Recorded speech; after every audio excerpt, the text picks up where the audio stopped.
Friends, बहुत बहुत स्वागत है आपका प्रीति पटेल क्लासेस पर। आज हम वाक्यांशों के लिए एक शब्द पढ़ेंगे जो प्रीवियस ईयर एग्ज़ाम में पूछे गए हैं। उन क्वेश्चन को करेंगे। अनेक शब्दों के लिए एक शब्द मोस्ट इम्पोर्टेंट टॉपिक है। हर हिंदी एग्ज़ाम में जहाँ पर हिंदी आती है उसमें एक दो क्वेश्चन इसके आते ही हैं, तो आप ध्यान से वीडियो को देखिएगा। देखते हैं पहला क्वेश्चन क्या है। उपत्यका शब्द के लिए उपयुक्त वाक्यांश है।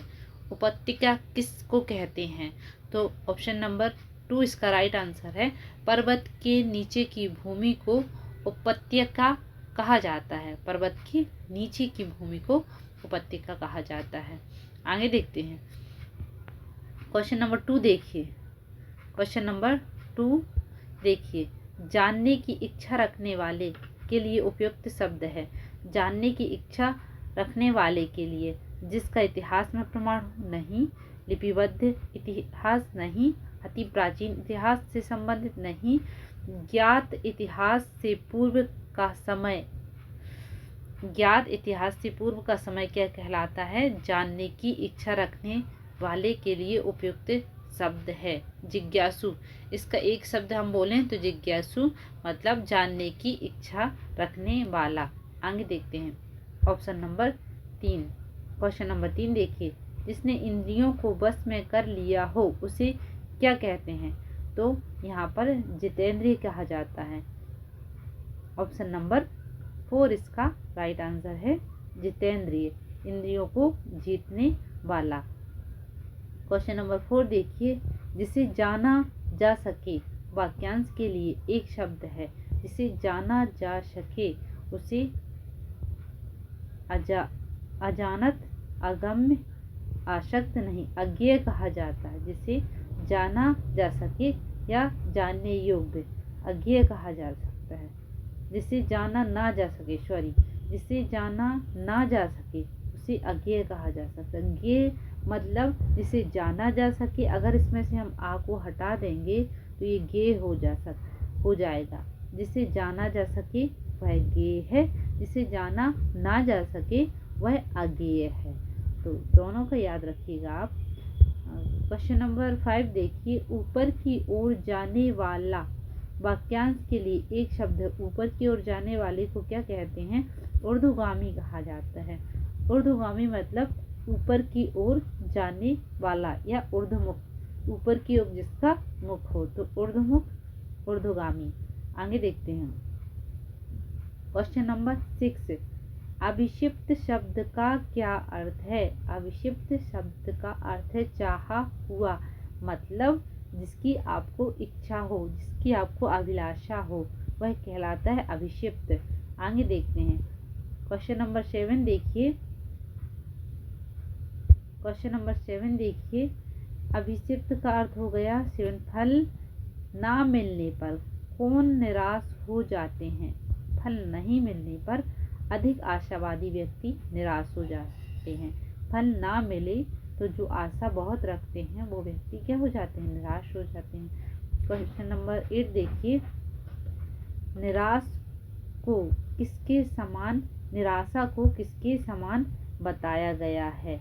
तो निराशा को किसके समान बताया गया है? निराशा को ऑप्शन नंबर 4 इसका आंसर है, घने अंधकार के समान बताया गया है। घने अंधकार में जो चला जाए निराशा में चला जाए। मानसिक आशंका का प्रमुख कारण क्या है? मानसिक आशंका का प्रमुख कारण निराशा है। आगे देखते हैं कि आप लोग भी एग्ज़ाम की तैयारी करते हुए कभी निराश मत होइएगा। अगर आप कड़ी मेहनत कर रहे हैं तो सफलता आपको ज़रूर मिलेगी। इसलिए आशावान बनिए, निराशा को त्याग दीजिए। क्वेश्चन नंबर 9 देखिए, मानसिक आशंका का प्रमुख कारण क्या है? मानसिक आशंका को निराशा, फिर से रिपीट हुआ क्वेश्चन है। ये देखिए, ये सारे क्वेश्चन मोस्ट इम्पोर्टेंट हैं। सारे क्वेश्चन आए हुए हैं। सेकंड ग्रेड एग्जाम का क्वेश्चन है, टीचिंग एग्जाम का क्वेश्चन है। देखिए क्वेश्चन नंबर 10 देखिए, जिसका काम या प्रयोजन सिद्ध हो चुका हो। वाक्यांश के लिए एक शब्द है। जिसका काम या प्रयोजन सिद्ध हो चुका हो उसके लिए कृतकार्य। ऑप्शन नंबर 4 इसका राइट आंसर है। कृतकार्य कहा जा सकता है जिसका प्रयोजन सिद्ध हो चुका हो। आगे देखते हैं। देखिए क्वेश्चन नंबर 11 देखिए, उत्तर व पूर्व के मध्य की दिशा वाक्यांश के लिए इशारदत्त। तो उत्तर और पूर्व की मध्य की दिशा क्या कहलाती है? तो ये ईशान कोण कहलाती है। ये 4 कोण हैं, 4 दिशाओं के 4 जो कोण हैं वो अलग अलग दिशाओं में पड़ते, तो उत्तर पूर्व मध्य की दिशा को ईशान कोण कहा जाता है। इसके ऑप्शन थोड़ा सा कट गए हैं। आगे देखते हैं। जीने की इच्छा वाक्यांश के लिए प्रयुक्त एक शब्द है। जीने की इच्छा को क्या कहा जाता है? जिजिप्सा कहा जाता है। जिजिप्सा मतलब मोस्ट इम्पोर्टेंट है, कई बार एग्जाम में पूछा गया है। जीने की इच्छा वाक्यांश के लिए जीने की इच्छा के लिए क्या कहा जाता है? जिजिप्सा कहा जाता है। क्वेश्चन नंबर 13 देखिए, जिस स्त्री ने अभी अभी स्नान किया हो के लिए उपयुक्त शब्द है। अभी अभी सद स्नाता, सद स्नाता कहलाती है। आगे देखते हैं। क्वेश्चन नंबर 14 देखिए, उपयुक्त स्थापन शब्द नहीं है। देखिए जो गलत संगत में है वह आपसे पूछा गया है। तो यहाँ पर देखिए, कम भोजन करने वाला मिथ्याहारी सही है, जिसकी आशा ना की गई हो। अप्रत्याशित सही है, जो असत्य ना बोले सत्यवादी, मतलब जो सत्य बोले, जो असत्य ना बोले मतलब सत्य बोले सत्यवादी, जो इंद्रियों द्वारा ना जाना जा सके अगोचर। ये सही है, ये सही है, ये सही है। इसमें जो सत्य ना बोले मतलब जो असत्य बोले, तो असत्य बोलने वाले को सत्यवादी कहेंगे। असत्य ना बोले मतलब सत्य बोलता है वो, तो सत्यवादी। ये भी मेरे को कन्फ्यूजन लग रही है इस क्वेश्चन को, तो नेक्स्ट में देखेंगे नेक्स्ट वीडियो में। क्योंकि जो सत्य ना बोले, जो असत्य ना बोले मतलब वह सत्य बोले, ये थोड़ा सा जो सेंटेंस है वो उपयुक्त सही नहीं लग रहा है। जो असत्य ना बोले मतलब वह सत्य बोले तो सत्यवादी होगा। अगर यहाँ पर ये होता कि जो सत्य बोले उसे सत्यवादी कहते हैं, पर जो असत्य ना बोले वो सत्यवादी है कि नहीं ये कंफर्म नहीं कह सकते।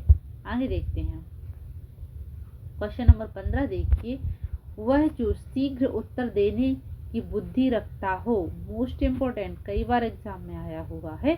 वह जो शीघ्र उत्तर देने की बुद्धि रखता है उसे प्रत्युत्पन्न मति कहलाती है। प्रत्युत्पन्न मतलब तुरंत उत्पन्न हुई मति, प्रत्युत्पन्न मति उसको कहा जाता है। क्वेश्चन नंबर 16 देखिए, इनमें से किस विकल्प में वाक्यांशों के लिए सही शब्द नहीं है? देखिए आगे देखते हैं थोड़ा सा इसको। हाँ अब सही है। वह जो किए गए उपकार माने उसे कृतज्ञ कहा जाता है। मोस्ट इम्पोर्टेंट, कई बार एग्जाम में आया हुआ है। वह जो कभी बूढ़ा ना हो अजर, सूर्य के अस्त होने का समय प्रदोष, बिना पलक झपकाए, यही गलत है। क्या पूछा गया था जो सही नहीं है? ऑप्शन नंबर 4 इसका राइट आंसर है। आगे देखते हैं। अनिरुद्ध किस वाक्यांश के लिए प्रयुक्त होगा? अनिरुद्ध किस वाक्यांश के लिए प्रयुक्त होगा? तो वह कानून के विरुद्ध हो, जो कानून के विरुद्ध हो नहीं। वह जिसका कोई अंत ना हो नहीं, उसको तो अनंत कहेंगे। वह जिसे रोका ना जा सके वह है अनिरुद्ध, मतलब इसमें कोई अवरोध ना आ रहा हो। तो ऑप्शन नंबर 3 इसका राइट आंसर है। वह जो शीघ्र प्रसन्न हो, आशुतोष कहा जाता है उसको। आगे देखते हैं, भगवान शंकर का नाम है ये। क्वेश्चन नंबर 18 देखिए, जो वचन से ना बताया जा सके वाक्यांश के लिए उपयुक्त शब्द है। बोलने पर वचन से नहीं बताया जा सकता उसे अनिर्वचनीय कहा जाता है। अनिर्वचनीय, जिसे वचन से नहीं बताया जा सकता। क्वेश्चन नंबर 19 देखिए, सूरज पर थूकना मुहावरे का सही अर्थ क्या है? मुहावरे आ गए यहाँ पर, कर लेते हैं इसको भी। असंभव कार्य करना, यह असंभव है कि सूरज पर लोग थूक सकें, तो असंभव कार्य करना। आगे देखते हैं। निम्नलिखित में कौन सा शब्द कल से अर्थ से संबंधित नहीं है? कल ये पर्यायवाची शब्द है। निम्नलिखित में से कौन सा शब्द कल से अर्थ से संबंधित नहीं है? बेचैनी, मधुर ध्वनि, बीता दिन, यंत्र। यंत्र को कल कहा जाता है। बीते दिन को भी कल कहा जाता है। मधुर ध्वनि को भी कल कल, तो कल कल करती हुई ध्वनि, मधुर ध्वनि को भी कल कहा जाता है, लेकिन बेचैनी को कल नहीं कहा जाता। तो यही इसका राइट आंसर। ये कल इसका पर्यायवाची यहाँ पर पूछा गया है, मोस्ट इम्पोर्टेंट है, ये भी कई बार एग्जाम में आया हुआ है। तो यंत्र को कल कहते हैं, बीते दिन को कल कहते हैं, मधुर ध्वनि को कल कल कहते हैं कि झरने की आवाज़ कल कल करती हुई नदी बह रही है, तो कल मधुर ध्वनि को भी कहा जाता है। आगे देखते हैं क्वेश्चन नंबर 21 देखिए। क्वेश्चन नंबर 21 है, छोटा बन जाने की योग कला को इनमें से क्या कहते हैं? तो क्या कहते हैं? लघु काया कहते हैं। लघु काया मतलब जब इंसान को छोटा बन जाए तो उसको लघु काया, छोटी काया, लघु मतलब क्या? छोटा, काया मतलब क्या? शरीर, तो लघु काया कहा जाता है। 22 देखिए, शीघ्र प्रसन्न होने वाले को कहते हैं, शीघ्र प्रसन्न होने वाले को आशुतोष कहते हैं, जो भगवान शंकर का नाम है। मोस्ट इम्पोर्टेंट है, आप याद रखिए। आशुतोष भगवान शंकर को कहा जाता है। भगवान शंकर कैसे होते हैं? बहुत जल्दी प्रसन्न हो जाते हैं। 23 देखिए, नानी के आगे ननिहाल का बखान का अर्थ इसमें से कौन सा है? नानी के आगे ननिहाल का बखान, तो ऑप्शन नंबर ज्ञान के सामने, ज्ञान का प्रदर्शन इसका सही अर्थ है। ऑप्शन नंबर 1 इसका राइट आंसर है। आगे देखते हैं, बसंत, बसंत के कोकिला का अर्थ है, बसंत की कोकिला, बसंत की कोकिला कहा जाता है। यदा कदा दृष्टिगत होना, कभी कभार दृष्टिगत होना, तो यदा कदा दृष्टिगत, कभी कभार वो चीज़ आना, कभी कभार हमको वह दिखना, जैसे कहते ईद का चांद होना, मतलब कभी कभी वह चीज़ दिखती है, तो यदा कदा दृष्टिगत होना। 25 देखिए, इनमें से कौन सा शब्द अव्ययीभाव समास का उदाहरण नहीं है? अब यहाँ पर समास के क्वेश्चन आ गए हैं, तो इनको भी सॉल्व कर लेते हैं। समास की मैंने बहुत अच्छी ट्रिक बताई है, अपने इसी चैनल पर वह वीडियो है, आप जाकर जरूर देखिएगा। आपकी परिभाषाओं से क्वेश्चन हो, आपके एग्जाम्पल से क्वेश्चन हो, आपके 99% क्वेश्चन उस ट्रिक के थ्रू सॉल्व हो जाएंगे। यहाँ पर देखिए, अवयव क्या होते हैं? अवयव होते हैं अविकारी शब्द, जो लिंग कारक वचन के अनुसार चेंज ना हो, उनको अवयव कहा जाता है। तो अवयव, अवयव क्या होते हैं? यहाँ पर पहला पद क्या हो, या फिर पहला पद प्रधान होता है। आ से आप याद रखिए इसकी परिभाषा, आ हिंदी वर्णमाला का पहला अक्षर है। आ से प्रथम पद समास अव्ययीभाव समास कहलाता है। इसकी परिभाषाओं से भी क्वेश्चन आते हैं। तो प्रथम पद प्रधान समास, अव्ययीभाव समास। अवयव क्या होते हैं? जो चेंज ना हो, जैसे हर रोज, प्रतिदिन। अगर मैं प्रतिदिन स्कूल जाती हूँ, वह प्रतिदिन स्कूल जाता है, लिंग तो चेंज हुआ, क्रिया तो बदली, लेकिन प्रतिदिन बदला क्या? नहीं बदला। तो प्रतिदिन, हर रोज, भरपेट, ये सारे अवयव हैं। अवयव अगर पहले आ जाए, प्रथम पद में अवयव आ जाए, प्रथम पद में उपसर्ग आ जाए, तो वह अव्ययीभाव समास होता है। तो उपसर्ग, जैसे आजीवन, आ उपसर्ग है, तो आजीवन क्या है? अव्ययीभाव समास है। तो उपसर्ग पहले पद में आ जाए या फिर अवयव आ जाए, तो वह अव्ययीभाव समास होता है। तो ऑप्शन नंबर, यहाँ पर देखिए, दिनों दिन शब्द अव्ययीभाव समास का उदाहरण नहीं है, सॉरी नहीं है, पूछा गया है। तो यहाँ पर देखिए, दिनों दिन शब्द अगर रिपीट हो रहे हों, अव्ययीभाव समास। उपसर्ग पहले लगा हो, अव्ययीभाव समास। अवयव जिसमें आ रहे हों, अव्ययीभाव समास। देखिए यहाँ पर ये पहला पद, इसमें देखिए 2 पद होते हैं समास में, पहला पद, दूसरा पद। यथा पहला पद है, क्रम दूसरा पद है। तो यथा क्रम, यथा, यथा क्या है? अवयव है, जो लिंग वचन कारक के अनुसार नहीं चेंज होगा। हर अवयव है, दिनों दिन अवयव है। तो यहाँ पर मन माना, ये समास अव्ययीभाव समास नहीं है। तो दिनों दिन रिपीट हो रहा है, हर रोज अवयव आ रहा है, यथाक्रम अवयव आ रहा है। तो ये तीनों अव्ययीभाव समास के एग्जाम्पल हैं। आगे देखते हैं, क्वेश्चन नंबर 26 देखिए, माता पिता का अपनी संतान के प्रति प्रेम के लिए उपयुक्त शब्द है। माता पिता का अपनी संतान के लिए प्रेम जो होता है उसे वात्सल्य कहा जाता है। वात्सल्य मतलब माता पिता का संतान के प्रति जो प्रेम है उसे वात्सल्य कहा जाता। प्रणय क्या होता? जो साख्य प्रेम हो, सखा भाव का, मित्र का, जो दोस्ती और फ्रेंड होते हैं ना, उनसे हम जो प्यार करते हैं उसे प्रणय कहा जाता है। अनुराग क्या होता है? अनुराग भी प्रेम है। श्रद्धा क्या होती है? जो ईश्वर के प्रति होती है वह प्रेम क्या कहलाता है? श्रद्धा कहलाता है। 27 देखिए, अच्छे कार्य व सेवा पर दी जाने वाली भेंट को कहते हैं पुरस्कार कहते हैं। आगे देखते हैं, जिस व्यक्ति, अब क्वेश्चन नंबर 28 देखिए, जिस व्यक्ति का आचरण अच्छा हो उसे क्या कहते हैं? तो उसे सदाचारी कहते हैं। 29 देखिए, ऐसा रोग जो छूने से फैलता है उसे संक्रामक रोग कहते हैं।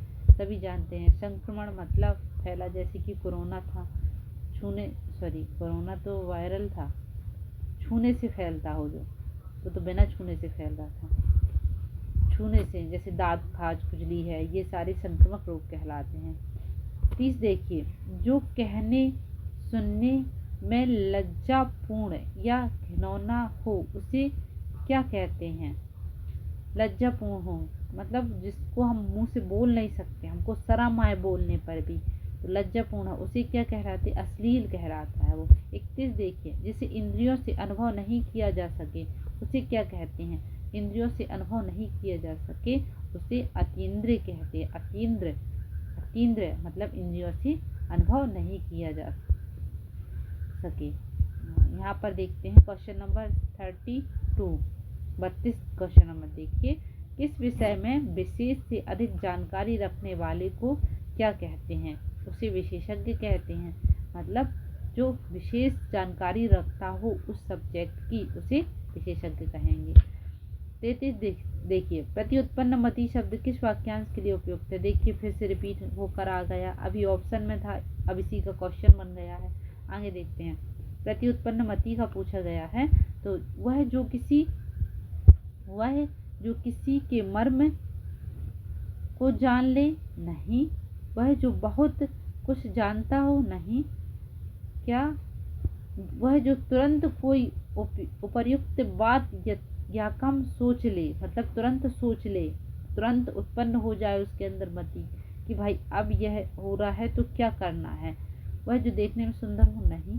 आगे देखते हैं क्वेश्चन नंबर 35 देखिए, क्वेश्चन नंबर 34 इनमें से कौन सा शब्द अर्थ की दृष्टि से द्विज से संबंधित नहीं है? द्विज किसको कहा जाता है? इसका पर्यायवाची पूछा गया है, तो द्विज किसको कहा जाता है?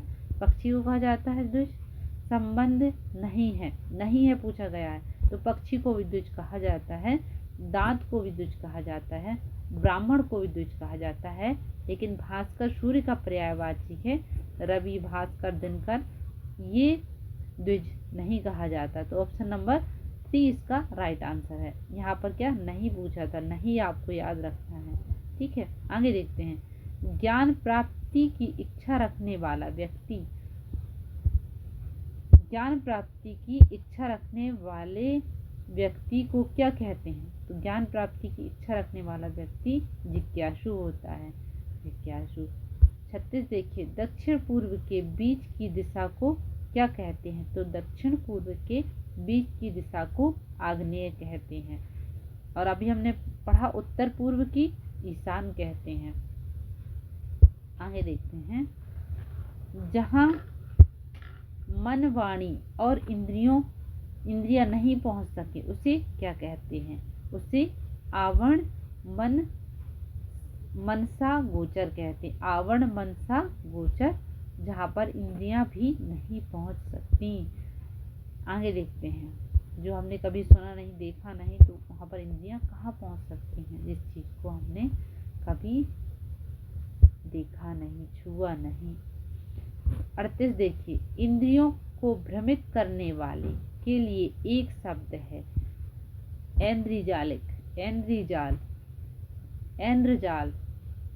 इंद्रजाल जिसको हम कहते हैं। तो इंद्रजाल इंद्रियों को भ्रमित करने वाला, पहले टाइम पर एक ये जादू होता था इंद्रजाल। इतिहास के पूर्व के लिए एक शब्द है, प्रागैतिहासिक। प्रागैतिहासिक मतलब ये इतिहास में हमने सबसे ज़्यादा इस शब्द का यूज किया है। प्रागैतिहासिक मतलब इतिहास के पूर्व का समय।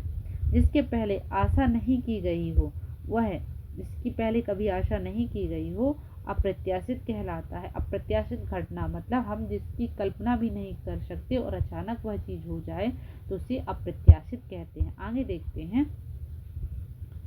क्वेश्चन नंबर 41 देखिए। जिसके अनुभव किया गया हो वह है, जिसका अनुभव किया गया हो उसे अनुभूति कहते हैं। अनुभूति। आगे देखते हैं 42 देखिए। क्वेश्चन नंबर 42 देखिए। हर काम में देर करने वाले वाक्यांश के लिए, हर काम में जो देर करता है उसके लिए वाक्यांश होगा दीर्घसूत्री। किसी 43 देखिए। किसी पक्ष का समर्थन करने वाला वाक्यांश के लिए एक शब्द है। किसी पक्ष के समर्थन करने वाले के लिए एक पक्षपाती कहा जाता है। एक पक्ष का समर्थन करने वाले को क्या बोलते हैं हम? पक्षपाती। आगे देखते हैं आदि से लेकर अंत तक वाक्यांश के लिए आदि से लेकर अंत तक क्या होता है? अधोपांत होता है। अधोपांत ऑप्शन नंबर 1 इसका राइट आंसर है। आगे देखते हैं अधिक समय तक जीने की इच्छा वाक्यांश के लिए उपयुक्त शब्द है। अधिक समय तक जीने की इच्छा को क्या कहते हैं? जिज्ञासा कहलाता है। मोस्ट इम्पोर्टेंट, कई बार एग्जाम में पूछा गया है, याद रखिए। जिज्ञासा मतलब अधिक समय तक जीने की इच्छा। 46 देखिए। जो बहुत बोलता है उसे क्या कहलाते हैं? ऑप्शन नंबर 4 इसका वाचाल कहा जाता है, जो अधिक बोलता है। आगे देखते हैं मितभाषी। जो कम बोलता है उसे मितभाषी कहते हैं, जो अधिक बोलता है उसे वाचाल कहते हैं। 47 देखिए। दुर्भेद शब्द के लिए वाक्यांश है तो जिसको भेदना कठिन है। दुर्भेद मतलब दुष्कर। दुर क्या है? विलोम बना देता है। भेद, दुर्भेद मतलब जिसको भेदना कठिन हो। 48 देखिए। 48 क्वेश्चन नंबर। मछली मारकर आजीविका चलाने वाले के लिए एक शब्द है तो उसे धीवर कहा जाता है। धीवर मछुआरे को क्या कहा जाता है? धीवर कहा जाता है। 49 देखिए। जिसकी उपमा न हो उसे कहते हैं अनुपम कहते हैं। मतलब अनुपम जिसको, जो इतना सुंदर है कि जिसकी उपमा किसी से ना की जा सके, समानता किसी से ना की जा सके, उसे अनुपम कहते हैं। क्वेश्चन नंबर 50 देखिए। तुलना ना की जा सके किसी से। जिसकी प्रभा बिजली के समान हो के लिए कौन सा शब्द है? जिसकी प्रभा बिजली के समान हो विद्युत प्रभ कहा जाता है। विद्युत मतलब बिजली होता है। आगे देखते हैं क्वेश्चन नंबर 50 हो गया, 50 हो गया है। 51 देखिए। 51 क्वेश्चन नंबर 51। जो सबको समान दृष्टि से देखता हो उसके लिए एक शब्द है। समान दृष्टि से देखता हो उसके लिए एक शब्द है समदर्शी, समान दृष्टि वाला। 52 देखिए। जंगल में लगने वाली आग, मोस्ट इम्पोर्टेंट, कई बार एग्जाम में आया हुआ है। जंगल में लगने वाली आग दावानल कहा जाता है। जो दूसरों में केवल दोष ही खोजता है, दूसरों में केवल दोष ही खोजता है, उसे कहलाते हैं छिद्र अन्वेषी कहा जाता है। छिद्र अन्वेषी, याद रखिए। अजात शत्रु का अर्थ है, अजात शत्रु का अर्थ है जिसका कोई शत्रु ना हो। इतिहास में एक राजा हुए हैं अजात शत्रु, जिसका कोई शत्रु ना हो। जिसकी गिनती सबसे पहले की जाए उसे कहा जाता है अगण्य। अगण्य मतलब जिसकी गिनती सबसे पहले की जाए। इम्पोर्टेंट है, याद रखिएगा। आगे देखते हैं 56 देखिए। अंग भंग वाले अपाहिज व्यक्ति के लिए शुद्ध हिंदी में क्या कहते हैं? शुद्ध हिंदी में विकलांग कहा जाता है। आगे देखते हैं 57। जिसको उत्साह भंग हो गया हो उसे क्या कहते हैं? उत्साह भंग हो गया हो उसे निरुत्साहित कहते हैं। आगे देखते हैं हतोत्साहित इसका आंसर है। क्वेश्चन नंबर 58 देखिए। जिससे प्रतिष्ठा प्राप्त हो उसे क्या कहते हैं? जिसे प्रतिष्ठा प्राप्त हो वहाँ पर लब्ध प्रतिष्ठा कहलाता है। लब्ध प्रतिष्ठ कहा जाता है। 59 देखिए, वह व्यक्ति आस्तिक कहलाता है जो आस्तिक कहलाता है क्या? ईश्वर पर आस्था रखता है, जो उसे आस्तिक कहते हैं। नास्तिक क्या होते हैं? जो ईश्वर पर आस्था नहीं रखते उसको नास्तिक कहते हैं। आगे देखिए, जो लौकिक हो, क्वेश्चन नंबर 60 देखिए, क्वेश्चन नंबर 60 देखिए, जो लौकिक ना हो उसे अलौकिक कहा जाता है। देखिए, आप पेशेंस से वीडियो पूरा देखिए, आपके 1-2 नंबर के क्वेश्चन बन जाएंगे यहाँ से, क्योंकि 1-2 नंबर भी आपके अगर कम जाएंगे तो आपका सिलेक्शन 1 नंबर से हो भी सकता है, नहीं भी हो सकता। तो पेशेंस से देखिए, क्योंकि आपके एक भी इससे इम्पोर्टेंट क्वेश्चन ना छूटें, इस वजह से वीडियो लंबा हो जाएगा, लेकिन आपके क्वेश्चन एक भी नहीं छूटेंगे जो इम्पोर्टेंट हो आपके लिए। सारे क्वेश्चन मैं करवा दूंगी जो क्वेश्चन पिछले क्वेश्चन में आए हैं। बार बार वही क्वेश्चन रिपीट होते हैं, भले ही वह एग्ज़ाम हिंदी का कहीं पर हो, चाहे यूपी का हो, बिहार को हो, मध्य प्रदेश का हो, जो हिंदी भाषी राज्य हैं उनसे जो क्वेश्चन आईएमपी आते हैं वह क्वेश्चन एक दूसरी परीक्षाओं में यहाँ के वहाँ रिपीट होते ही हैं। आगे देखते हैं 61 देखिए, वह स्थान जहाँ पृथ्वी और आकाश मिलते हैं उसे अंतरिक्ष कहा जाता है। मोस्ट इम्पोर्टेंट है। आगे देखते हैं, वह अग्नि जो जंगल में अपने आप लग सकती है उसे दावानल कहा जाता है। ये भी कई बार एग्जाम में आया, अभी भी रिपीट हो रहा है बार बार। 63 देखिए, जो ऊपर से मिलाया गया हो, ऊपर से मिलाया गया हो उसे प्रक्षिप्त कहा जाता है। प्रक्षिप्त विज्ञान की भाषा में ये शब्द यूज होता है। जिसे तैरकर पार करना कठिन हो दुस्तर कहा जाता है। तैरकर पार करना कठिन हो दुस्तर। फेंक कर चलाया जाने वाला हथियार, मोस्ट इम्पोर्टेंट है, एग्जाम में पूछा गया क्वेश्चन है ये। फेंक कर चलाने वाला जो हथियार है उसे अस्त्र कहा जाता है, और हाथ से चलाना वाला जो हथियार है उसे शस्त्र कहा जाता है। जैसे भाला, भाला क्या होगा? फेंक कर चलाया जाता है, अस्त्र है। तीर क्या होगा?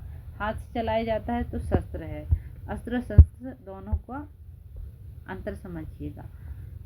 क्वेश्चन नंबर 66 देखिए, उपकार मानने वाला, उपकार मानने वाला कृतज्ञ कहा जाता है। ये भी कई बार एग्जाम में पूछा गया है। उपकार ना मानने वाला कृतज्ञ कहा जाता है। ना लग जाता है उसमें, दोनों ही सेम शब्द हैं, थोड़ा सा बस चेंज होगा उसमें, लेकिन इसी में कन्फ्यूजन हो जाते हैं बच्चे। तो उपकार को मानने वाला कृतज्ञ, उपकार को ना मानने वाला कृतज्ञ। क्वेश्चन नंबर 67 देखिए, किसी बात को करने का निश्चय कहा जाता है, संकल्प कहा जाता है। जो कानून के अनुकूल ना हो उसे अवैध कहा जाता है। अवैध, गैर कानूनी भी कह सकते हैं। कामना पूरी हो,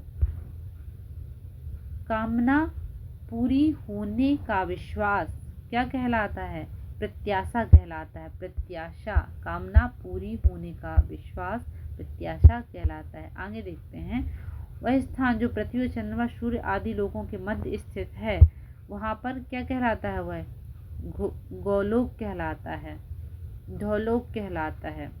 क्या? जो वह स्थान जो जिसमें पृथ्वी, चंद्रमा, सूर्य आदि लोकों के मध्य स्थित है उसे क्या कहलाते हैं? ध्रुवलोक कहलाता है। कप्तर देखिए, जिसका कोई अर्थ ना हो उसे कहते हैं निरर्थक, निरर्थक कहा जाता है। जिसमें कपट ना हो उसे क्या कहते हैं? जिसमें कपट ना हो निष्कपट कहते हैं। आगे देखते हैं, जो कुछ ना जानता हो, जो कुछ ना जानता हो उसे क्या कहते हैं? अज्ञेय कहलाता, अज्ञ कहलाता, अज्ञ, अज्ञेय नहीं, अज्ञ कहलाता है, अज्ञ। जिसके पास, क्वेश्चन नंबर 74, जिसके पास कुछ ना हो वाक्यांश के लिए एक शब्द है अकिंचन, अनादि कहा जाता है। जिसके पास कुछ ना हो, नहीं अनादि तो नहीं, ये यहाँ पर अकिंचन कहा जाएगा। जिसके पास कुछ ना हो वाक्यांश के लिए एक शब्द है, तो ऑप्शन नंबर 4 इसका आंसर है। अकिंचन कहा जाता है उसको, अकिंचन भगवान शंकर को कहा जाता है। जिसके पास कुछ ना हो, जिसका आदि अंत ना हो उसको अनादि कहा जाता है। तो यहाँ पर आप ये मत देखिए कि ये सही है, यहाँ पर देखिए कि सही क्या है, अकिंचन है। यहाँ पर देखिए जिस शब्द के एकाधिक अर्थ निकालें कहलाता है, एक से अधिक अर्थ जिसके निकलें उसे श्लिष्ट कहा जाता है। 2 बार जन्म लेने वाले के लिए एक शब्द कौन सा है? 2 बार जन्म लेने वाले के लिए एक शब्द है द्वे, द्वे कहा जाता है। 77 जिसकी पत्नी मर गई हो उसके लिए एक शब्द है, तो जिसकी पत्नी मर गई हो उसके लिए उसको क्या कहा जाता है? विदुर कहा जाता है, विदुर।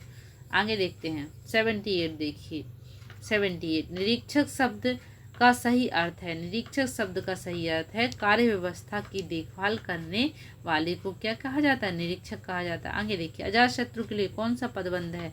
अजातशत्रु फिर से रिपीट हुआ है, अजातशत्रु जिसका कोई शत्रु जन्मा ना हो उसे अजातशत्रु कहा जाता है। 80 देखिए जो नपातुला बोलता हो उसे कहते हैं, जो नपातुला मतलब कम बोलता हो तो मिथ्यभाषी कहलाता है, वही है नपातुला बोलता हो या कम बोलता हो मिथ्यभाषी कहा जाता है। वाचाल जो बहुत अधिक बोलता हो वह वाचाल कहलाता है।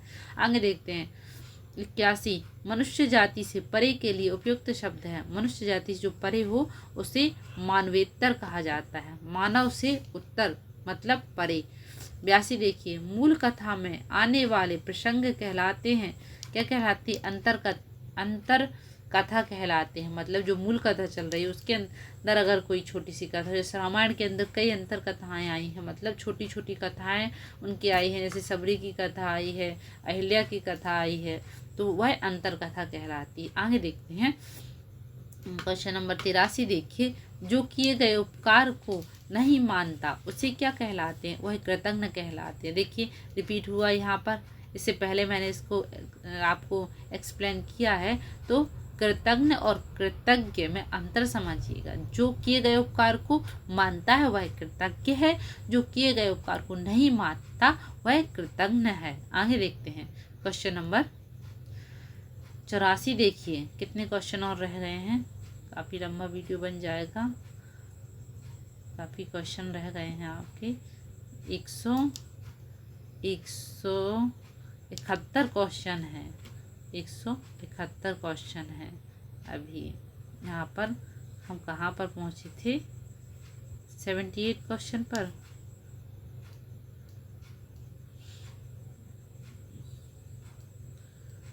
ये हो गया था जिसके सामने कोई दूसरा ना हो उसके लिए उचित शब्द है अद्वितीय।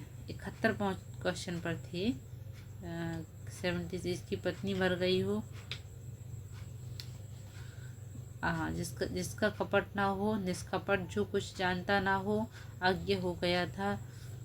जिसकी पत्नी मर गई हो उसके लिए एक शब्द है, हाँ यहाँ पर देखिए जिस शब्द एक से अधिक अर्थ निकले उसको क्या कहा जाता? श्लिष्ट हो गया था, द्विज हो गया था। जिसकी पत्नी मर गई हो उसके लिए एक शब्द है, तो उसके लिए एक शब्द क्या है? विदुर। जिसकी पत्नी मर गई हो उसको विदुर कहते हैं, जिसका पति मर गया हो उसको विधवा कहते हैं। निरीक्षक शब्द का सही अर्थ है, निरीक्षक शब्द का सही अर्थ क्या है? व्यवस्था को देखभाल करने वाला उसे निरीक्षक कहा जाता है। आगे देखिए 79 अजातशत्रु मतलब वही जिसका शत्रु जन्मा न हो, नपातुला बोलता हो, कम बोलता हो, मिथ्यभाषी, मनुष्य जाति से परे, मानवेतर, मूल कथा, अंतर कथा, जो उपकार नहीं मानता उसे कृतज्ञ कहा जाता है। जिसके सामने कोई दूसरा ना हो, जिसके समान कोई दूसरा ना हो वह अद्वितीय होता है। अद्वितीय किसी भी वस्तु के रहस्य को समझने वाले व्यक्ति को क्या कहते हैं? जी किसी भी वस्तु के रहस्य को समझने वाले व्यक्ति को मर्मज्ञ कहा जाता है। जो किसी भी चीज़ को बहुत गहराई से जानता हो मर्मज्ञ कहा जाता है। किसी भी पक्ष के समर्थन ना करने वाला निष्पक्ष कहा जाता है। आगे देखते हैं क्वेश्चन नंबर 87 देखिए युत्सु का अर्थ है, युत्सु का अर्थ है युद्ध की इच्छा रखने वाला। IMP है, थोड़ा सा कठिन भी है तो आप याद रखिएगा, युद्ध की इच्छा रखने वाला युत्सु कहलाता है। आगे देखते हैं जिससे अपमान का भाव हो, जिससे अपमान का भाव हो वह हंसी क्या कहलाती है? तो वह हंसी परिहास जिसमें अपमान का भाव हो। मगर जैसे कि आप किसी की हंसी उड़ाएं तो अपमान करें उसका, तो उसको परिहास कहा जाता है। वह हंसी क्या है? परिहास है। 89 देखिए, अच्छाई और बुराई की पहचान का गुण कहलाता है। अच्छाई और बुराई की पहचान का गुण कहलाता है विवेक। संध्या और रात्रि के बीच के समय का सर्वाधिक उपयुक्त शब्द है। संध्या और रात्रि के बीच के समय को गोधूली कहा जाता है। गोधूली, गोधूली। पुराने टाइम पर जब शाम का समय होता था तो जो गायें होती थी वो अपने घर कहाँ से, जंगल से घर के वो वापस आती थी उस टाइम पर। तो उस समय क्या होती, शाम को गाय की जो खुर से, उनके चलने, पैर के चलने से जो धूली उड़ती थी, तो वह धूल जो उड़ती थी उसी बेला का नाम गोधूली का बेला रखा गया। जो संध्या और रात्रि के बीच का समय शाम कहलाता, जिसको हम शाम कहते हैं ना, 6 बजे का समय, 5:30, 6, 6:30 बजे तक का समय है, तो उसको गोधूली कहलाता है। जिसका मन व ध्यान दूसरी की तरफ हो, जिसका मन और ध्यान दूसरी की तरफ हो, उसे कहलाता है अन्य मनसक। अंग्रेजी में जिसकी दक्षता असंदिग्ध हो, रेखांकित पद है का अर्थ है, मतलब अंग्रेजी में जिस किसी भी, यहाँ पर अंग्रेजी की जगह किसी और विषय को रख देते हैं, किसी और चीज़ को रख देते हैं। जिसकी दक्षता असंदिग्ध हो, मतलब उसमें कोई संदेह ना हो, उसे कह रहते हैं संदेह रहित। आगे देखते हैं, जहाँ धरती आकाश मिलते हैं उसे क्या कहलाते हैं? वह क्षितिज कहलाता है। क्या? क्षितिज। मोस्ट इम्पोर्टेंट, जहाँ धरती आकाश मिलते हैं उसे क्षितिज कहलाता है। मरने की इच्छा वाक्यांश है। मरने की इच्छा रखने वाले के लिए है क्या? ये है मुमूर्षा, युयुक्षा, जिजीप्सा, जीने की इच्छा, मुमूर्षा, मरने की इच्छा। आगे देखते हैं 95 देखिए, कम या नपा तुला खर्च करने वाले को कहते हैं। कम या नपा तुला खर्च करने वाले को क्या कहलाते हैं? कंजूस कहते हैं। कंजूस इंसान जो कम खर्च करता है। किंवदंती शब्द हेतु उपयुक्त वाक्यांश है। किंवदंती किसके लिए होता है? जो बात लोगों द्वारा कही गई हो। यहाँ पर जो बात परंपरा में प्रचलित हो उसे किंवदंती कहते हैं। किंवदंती मतलब परंपरा में जो चीज आ गई है, प्रचलित हो गई है, उसे किंवदंती कहा जाता है। आगी बड़वागी ते बड़ी है आग पेट की। आगी बड़वागी ते बड़ी है आग पेट की। बड़वागी शब्द में निम्नलिखित किसी एक के लिए प्रयुक्त हुआ है, इनमें से सही चयन करना है। बड़वागी किसके लिए प्रयुक्त हुआ? समुद्र में लगने वाली आग के लिए। मतलब समुद्र में जो आग लगती है, जैसे पेट्रोल अगर ऊपर कहीं आ जाता है और उसमें आग लग जाती है, तो उससे भी बड़ी आग काय की आग होती है? पेट की आग, जो भूख लगने पर लगती है। तो उसी के लिए एक शब्द है बड़वागी, मतलब समुद्र में लगने वाली आग। और जंगल में लगने वाली आग को क्या कहते हैं? अचानक से दावाग्नि कहा जाता है। इससे पहले क्वेश्चन आए हुए हैं, हमने उसको सॉल्व किया है। किसी के पास रखी दूसरे की वस्तु के लिए शब्द होगा। किसी के पास रखी दूसरे की वस्तु के लिए शब्द होगा थाती। जंगल की अग्नि के लिए एक शब्द है। जंगल की अग्नि को दावाग्नि कहा जाता है। आगे देखते हैं, कई बार क्वेश्चन पूछा गया है दावाग्नि वाला। क्वेश्चन नंबर 100 देखिए। 100, जो धन देता है के लिए एक शब्द है। जो धन देता है उसके लिए एक शब्द है धनद कहा जाता है। आगे के क्वेश्चन हम नेक्स्ट वीडियो में सॉल्व करेंगे। वीडियो आपको अच्छा लगा हो तो प्लीज़ लाइक कीजिएगा। अगर आपको संज्ञा पढ़नी हो, सर्वनाम पढ़ने हो, आपको मैंने बहुत अच्छे से संधि समझाई हुई है। संधि की एक एक शब्द की ट्रिक मैंने उसी संधि से कनेक्ट करके बताई है। अगर उसको आप जाकर देख लेते हैं तो आपके 99% क्वेश्चन उसमें सॉल्व हो जाएंगे। समास की मैंने ट्रिक बताई हुई है, समास के क्वेश्चन भी आपके 99% क्वेश्चन आपके सॉल्व हो जाएंगे, चाहे वो परिभाषाओं से आए हों या फिर वह क्वेश्चन परिभाषाओं से आए हों या फिर एग्जाम्पल से आए हों। किसी भी प्रकार का क्वेश्चन आपसे नहीं छूटेगा। तो आप जाकर उन वीडियो को ज़रूर देखिएगा। तत्सम और तद्भव की मैंने बहुत अच्छी ट्रिक बताई है। तो तत्सम और तद्भव वाली वीडियो का भी देखिए, बहुत छोटा वीडियो है और आपको उससे क्वेश्चन आपको बहुत अच्छे तरीके से समझ में आ जाएंगे, शब्द समझ में आ जाएंगे और आपका एक भी क्वेश्चन गलत नहीं होगा। मैंने इस तरीके से उसको समझाया है। तो तत्सम तद्भव वाली वीडियो को ज़रूर देखिएगा। आप समास वाली वीडियो को ज़रूर देखिएगा, संधि वाली वीडियो को ज़रूर देखिएगा। मैंने वर्णमाला भी बहुत अच्छे तरीके से समझाई है, तो उसको भी आप जाकर ज़रूर देखिएगा। इसी चैनल पर है वीडियो है। Thank you for watching.